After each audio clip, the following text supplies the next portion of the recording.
Well, good morning to you, and thank you so much for continuing on with us on the 19th of March as we continue with the edition of Morning at NTV. Now, we're going to be having a discussion around something that you use on a daily, but you never know how important it is on a daily. But I also do know that in this hot weather, you understand how important it is on a daily, and that is water. So in our Tech Talk this morning, we're going to take note of Uganda Water and the Environmental Week 2024. The backbone of it is that since the inception of the Uganda Water and Environmental Week, and this was in 2018, the event seeks to contribute towards the sustainment of sustainable socioeconomic transformation in achieving Uganda's National Development Plan and Vision. This week is also meant to provide an interface between sector actors and other stakeholders for knowledge exchange, dialoguing, learning, as well as improving of Uganda's water and environment resources. Now, to expand more on this, we do have a doctor who is the acting director for Water Resources Management, but also substantially is the Commissioner on Water Resources Planning and Regulations Department, and this is Dr. Callist Tindimugaya. You're most welcome, Doctor. Thank you very much, and happy to be here. All right. So let's first talk about water. Give us a background as far as the Uganda Water and Environmental Week is and what its relevance is to the general Ugandan. Thank you very much. As you already mentioned, water is important in our day-to-day lives. We need water for drinking, we need water for bathing, we need water for agriculture, we need water for hydropower, for industry, for environment, and many, many uses. So because water is important in our day-to-day lives and of course contributes to socio-economic development of the country, we decided to create an opportunity for all of those that use water, those who depend on water, to come together and discuss issues related to water. Because this water can get finished, this water can get polluted, but there are many areas where the water is not available. So the Uganda Water and Environment Week was created to provide an opportunity to all stakeholders from the grassroots, the community level, up to the national level. Who are the stakeholders in particular? Yes, stakeholders are many. Again, we start with the ordinary Ugandans, those who use water on a day-to-day basis, but we are talking also about stakeholders, civil society organizations, we are talking about other government institutions. For example, our energy in Uganda is based on water, hydropower. So we actually bring water to turn the turbines and you generate energy. So if there is no water, means of energy will actually not generate power. We're also talking about agriculture. Right now, we have been having challenges with changing weather patterns, and agricultural production has been affected. So we are now going into irrigation. So irrigation is about bringing water to crops so that they grow. So we engage with agriculture, industry. There isn't any industry that doesn't use water, either as a primary input or secondary input. For example, look at beer. 95% of beer is actually water. 95% is water. Soda, 96% of soda is water. Again, we talk about mineral water. So all of those are water dependent. So again, we are looking at water also supporting the environment. Without water, for example, the trees will not grow. Without water, the wetlands will not be there. Without water, you don't have lakes. Again, navigation cannot take place. So we are engaging all government agencies that touch water. We are engaging the ordinary person. We are engaging the civil society, the private sector, the cultural institutions, religious institutions, academia, everybody, and of course you in the media. Because at the end of the day, we need you to pass over the messages to the Ugandans. So the Uganda Water and Environment Week is engaging everybody, and everybody has a role to play. But within Uganda and outside Uganda, the viewers may wish to know that water we have in Uganda comes from other countries, from Kenya, Tanzania, Rwanda, and Burundi. Actually, 69% of the water we have in Uganda comes from outside our borders. So if our borders were closed, we don't be remaining with 31%. And we have estimated the amount of water we have in the country. We know annually we have 43 billion cubic meters of water. But 29 billion cubic meters of water. Of that comes from outside our borders. So we also engage other countries. We have international organizations. For example, we have an organization that brings countries that share River Nile, and this is called the Nile Basin Initiative, based in Entebbe, brings together the 11 countries that share the Nile. We have countries that bring countries share waters of Lake Victoria and East African Community. So we engage everybody. We also have international organizations because our waters are also international. So we engage UN agencies, UNESCO, World Meteorological Organization, United Nations Environment Program, and many. So we really engage everybody, and that's why it is unique. Okay, I've definitely learned something new. While I'm letting that tap run, 60% of the water that is running is coming from, you know, outside the borders of our country. So just because we have the Chogas and the Lake Victorias doesn't mean that all that water is ours primarily, and we've got to share it and utilize it accordingly. Now, you've had the 6 editions of this Water Week and Environmental Week, and it begs the question, as far as the socioeconomic transformation or even impact thereof, have there been any significant realizations of transformation and impact with the 6 editions that are passed? Yes, indeed. When we started in 2018, really all the stakeholders were wondering what we are trying to do. We had very, very few partners coming on board to work with us. I do remember even when we started, some of our donors felt, well, we don't think this is worthwhile. So we started with a few partners, less than 10 partners. But as I speak now, we have over 80 partners working with us. And these partners come from different, come in with different perspectives. For example, we used not to engage with the cultural institutions. Now we have very, very active engagement with the Uganda Kingdom. We have a memorandum of understanding with the Uganda Kingdom. There is no activity related to water and environment that the Uganda Kingdom will do without involving us. But we also have no activities within the Uganda Kingdom that we will do without engaging the Uganda Kingdom. So the minister in charge of water, environment, and Burungi once in the Uganda Kingdom is more or less part of us, and she's always with us as we engage. We have engaged the Katikiro, we have also engaged the Kabaka. So for us, that's something that is very important, because the Uganda Kingdom has a big network from national level out the community level. If the Katikiro, the Kabaka speaks, everybody in the kingdom will listen, and we are seeing tremendous impact, especially in the protection of our environment resources, wetlands and forests.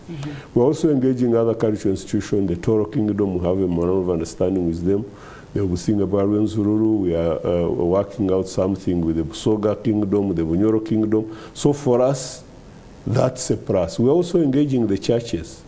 As I speak, the church infrastructure under the Catholic Church, Anglican, Orthodox, even the Muslims, all of them are part of our engagements. And of course, you know, the churches also have a big network.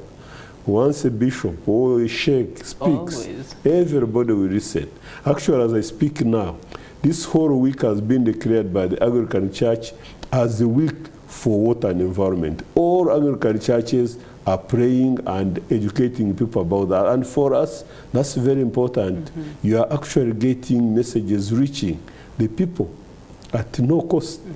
Of course, we have brought on board the private sector. We have also benefited in terms of finances, because we are engaging. We have been able to explore innovative financing. Now we have a number of private sector organizations funding our programs on the ground. We have a program, for example, funded by Nile Breweries, restoring some areas in the Mbarara. We have programs being funded by Chinyara Sugar. We have programs funded by Total, by Coca-Cola, by Uganda Breweries. So we have been able to create opportunities for people actually to come forward and engage. And the civil society organization, they bring in the voices of the people, but also mobilize resources, but also bringing international community. Now we have a number of organizations that are part of the Uganda Water and Environment, and they bring in money. And this money helps to improve the way we do things. All right, Dr. Tindimugaya, with all those forces behind you and the ministry overall, how far have you gone in ensuring that all of Uganda actually can now get sustainable and clean water? Yes, indeed. We continue to do our work to provide water, sanitation services to Ugandans. We provide water to people in rural areas, in urban areas. As I speak now, water supply in urban areas about 72%, while in rural areas about 69%. Now, we have some challenges in that regard, that we are having a population that is growing at a very, very high rate, about 3.3% annually. Actually, they say Uganda is one of the countries really that is really producing at a very high rate. Now, that comes with challenges. It was because of a government initiative and program. Indeed, indeed. And of course, the challenge you have now is you need to get enough money to provide water to the population that comes on board every year. So the amount of money we are having, which we receive from government and of course from our partners, is not enough to cover the population that comes on board. We estimate that annually about 1 million new Ugandans come on board every year. But the money we have is enough to cover about 800,000. So we're actually chasing a moving target. As we move forward, provide services, more people come on board. And that's, of course, why we keep raising messages, we keep calling upon government, our partners, and that's why we use the Uganda Water and Environment Week to mobilize support from other stakeholders. We are now talking about funding coming from other innovative sources, and we do believe that through that, and as we continue, we'll be able to provide services to Uganda. But we are not yet there, unfortunately, and of course we would want to make sure that we address that challenge. Otherwise, if the population grows at a rate higher than the rate at which you can provide services, then obviously many Ugandans will continue not having a service. And of course, the population census is about to change the current statistics to feed into what you're saying. Let's get back to 2018 when you had the first Water and Environmental Week. There was the Water Resources Institute that was launched. What is the mandate of that institute, and 6 years down the road, what transformation has it had an impact? Thank you very much. In 2018, we decided to create an institute that would do things that you don't normally find anywhere, again, within the sector.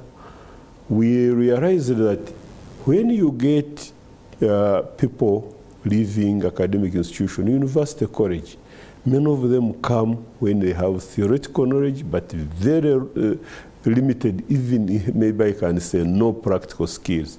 Now, to get somebody to start working, you need, first of all, induct them. And you spend a lot of time to actually get them to be ready to do the job. If you get a graduate right now and you give a graduate an office and say, start working, such a graduate will actually even have heart attack because they don't know what to do practically. So we realized that there are a number of things we need to do that we cannot continue lamenting. So we established the institute to do 4 things. Number 1 is applied training, that you need to train people in new innovative areas. Right now, there are new areas that are coming on board. We are talking about climate change. We are talking about sustainable development goals. But also we are talking about, for example, in the sector, we are trying to improve the way we deliver services. For example, through solar pumping, small-scale irrigation. So we realize that if we don't create opportunities for people to get new skills, then we will not be able to deliver. And indeed, you can have money, but if you don't have people with the skills, then you cannot do much. So applied training is one of the focus areas of the institute. And I speak now, we have been able to train over 3,000 people through short courses, over 80 short courses in various areas. When, for example, sustainable development goals came on board, well, many people didn't know about them. So we have training, for example, sustainable development goals. Climate change, we have training on climate change. We're also having training on resource mobilization. We're even training people on retirement, preparing for retirement. So we have trainings that are diverse, which are water and environment focused, but those which are general that help an individual to grow.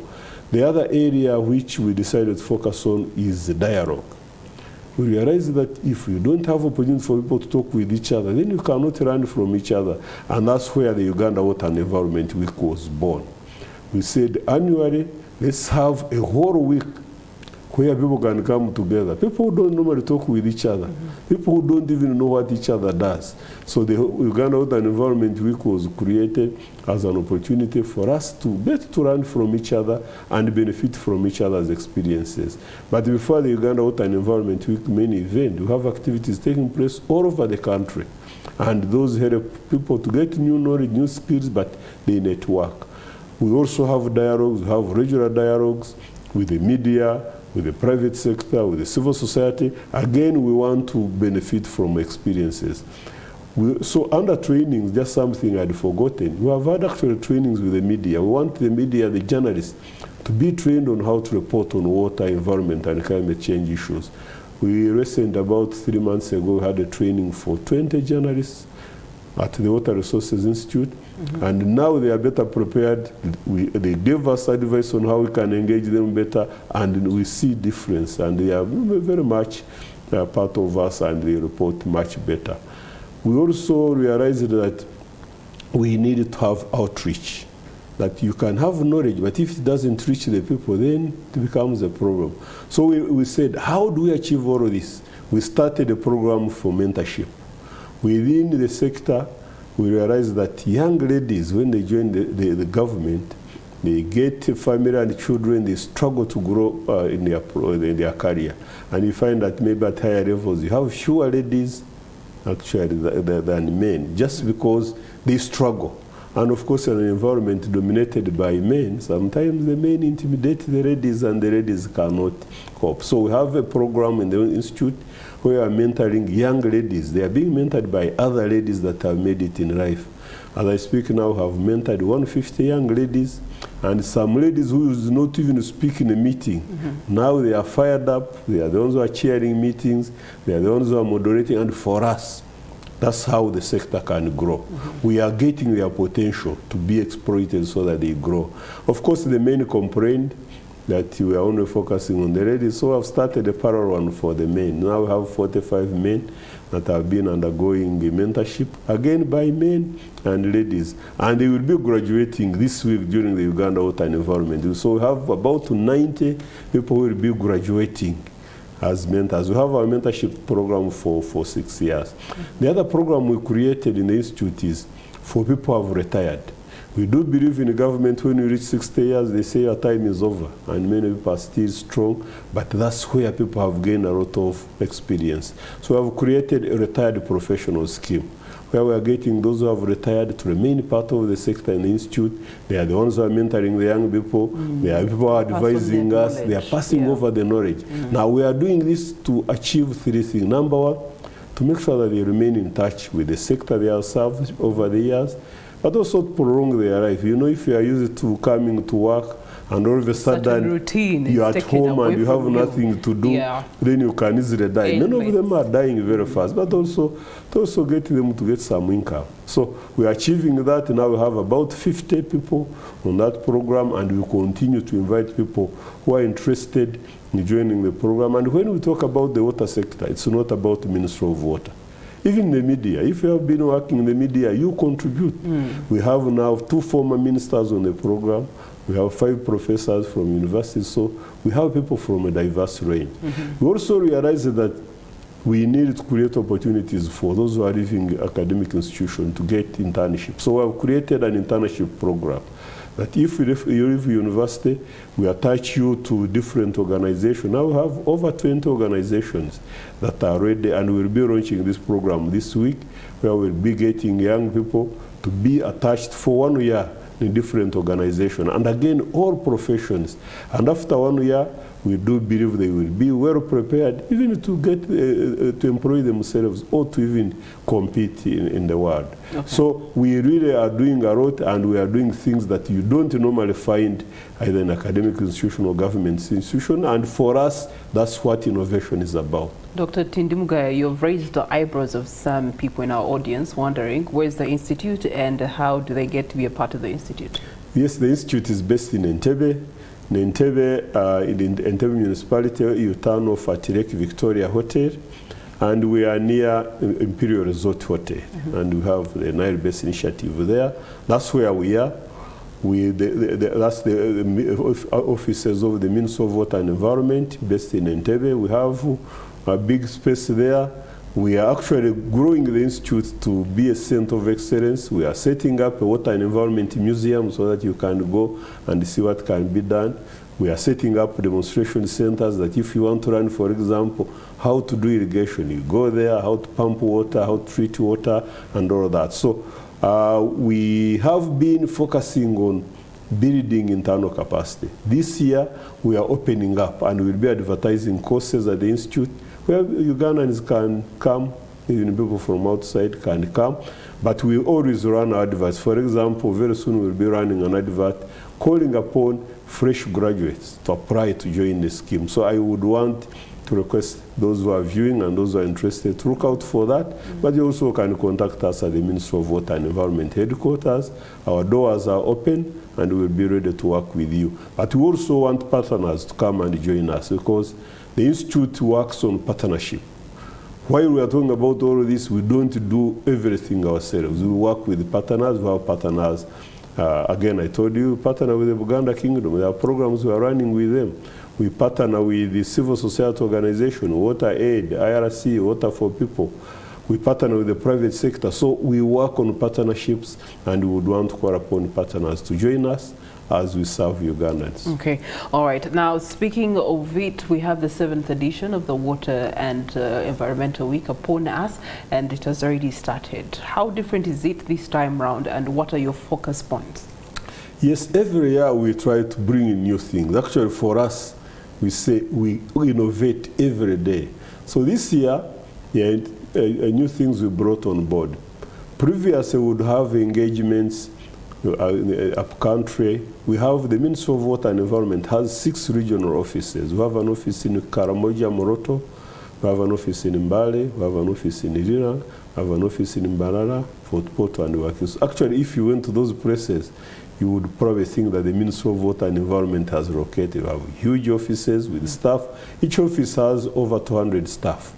So we operate there and we decided to create those offices so that we can come closer to where the challenges are and serve Ugandans better. And it is making a difference. So this year, previous Water and Environment Weeks, the regional offices would engage in cleanup exercises, in the debates, in the radio talk shows and all of that. But this year around, we decided to have mini Uganda Water and Environment Weeks in each region. So what we are doing at the central level has been done in each region, and each region, for example, has had dialogues, they have had panel discussions, they have engaged. So it's something we brought on board because we said it shouldn't be a Kampala affair only, it should also involve the country. And I must say, all over the country, the country caught fire. People were there and participated actively, and the messages from there were brought forward. Actually, yesterday, we had a whole half day where the regional officers were now giving reports, and we had teams that were responding. We had people from the donor group, Minister of Finance, other agencies, to give feedback and give them support them to address the challenge they encountered. So that was really very key, that for the first time we had Uganda Water and Environment Week celebrated all over the country at a small scale, but replicating the national level. The other thing, of course, annually we always have a walk. We have people who are working for water, environment, and climate change. This year, the team walked for 518 kilometers from Fort Porto through Mbarara to Kampala. And we were working with the Uganda Workers Association. So these are people who walk, and many of them are professionals. They take leave to walk for water, environment, and climate change. Okay. So they started on 26th February, and they ended on 14th March, and we welcomed them. They passed through Parliament, they gave statement to Parliament, and then they continued to the ministry. The other thing which we brought on this year is having a half a day to meet and greet what we call water and environment sector elders. We invited the people who have served the sector diligently, and we brought them on board. First of all, we wanted the young people to see them. And you know the people have contributed to what the sector is. But we also wanted them to interface with the young people, and I must say it went very well. It took place yesterday. They gave us their testimonies. Some started working in the 60s. Wow. And they were giving testimonies and indicating how they worked. So it was motivating, especially to the young people, to get to meet the people who have really contributed, but also they share their perspectives and also provide advice to the young people. Okay. Doctor, in closing, I know that all this is building up to the World Water Day, and how as a country are we going to celebrate that World Water Day amidst the challenges? For example, water levels are rising on Lake Victoria. I think that's a challenge, and also encroachment on water bodies in the country. Yes, indeed, we're having a number of challenges, encroachment, as you have said. In many areas, we see people filling up wetlands with soil, cutting trees, the riverbanks are affected, and when it rains, the water finds already an environment that is sick, that is highly degraded, and the water will move very fast, move away with fertile soil, and that's why you find that productivity goes down, and this soil goes into water bodies, and also the water contributes to rising water levels. Right now, the water levels of Lake Victoria are high, and we are worried that actually might have flooding taking place. And of course, it has to be managed. Okay. So we are celebrating the World Water Day on Friday. We celebrate World Water Day, World Forest Day, and World Meteorological Day. We'll be having celebrations at the ministry. We have a march past. We also have a number of technologies that we'll be showcasing. And I would want to call upon Ugandans to join us during the Uganda Water and Environment Week and the celebration of the International Days on Friday. All right, that is Dr. Callist Tindimugaya, and he's the Acting Director, Water Resources Management, and also Commissioner, Water Resources Planning and Regulation Department with the Ministry. And it's been a very informative and educative conversation we've had with him, and it goes ahead to show you how important water is. Upcoming conversation, we're going to be looking into matching Parliament budget to spending costs, as well as MPs' entitlement versus the corruption allegations, and of course gross management of public funds in the Parliament. That's a Kickstarter. Do stay with us.